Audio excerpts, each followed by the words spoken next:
டேய் எல்லாரையும் ஹோம்ஒர்க் எழுத சொன்னால ஒவ்வொருத்தரும் அவன் செக் பண்றான். ஹோம்ல இருக்குடா.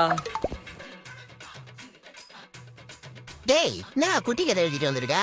ஐயா நான் குட்டி கதை சொல்பவன் அல்ல, வரலாறை கற்பிக்க வந்தவன். இங்கிலீஷ் எழுத சொன்னா வரலாறு எழுதி வச்சிருக்கேன். திருந்த மாட்டல நீ உயிர் பிடிச்சவரை ஓடிடு. பக்கா நாடி இது கையெழுத்து. சார் நான் பார்ட் டைம் ஜாபா டாக்டருக்கு படிக்கிறேன். அதான் சார் ஜாயின் ஹேண்ட்ரைட்டிங்ல எழுதி இருக்கேன். ஐயோ சார் திரும்ப ஏன் சார் அழகுல மயக்கம் வருதா? சரி அடியோ கபாலமே கலங்கிருச்சு. டேய் ஓம குட்டா வர சீக்கிரம். ஐயா டேய் உண்மையாவே நீ எழுதுனா? ஆமா சார். டேய் உண்மையை சொல்றா. அந்த 5 பேஜ் நான் எழுதுறேன் சார். எழுதுறதே நான் தான்டா. என்ன ஒண்ணு பண்ணிட்டு போமா கொண்டு வெல்ல விடுறா. வெல்ல விட்டுருங்க சார். உஞ்சா என்னடா? அடிக்காதீங்க சார். அண்ணன் போய் அத போயிட்டு வரடா நாயா.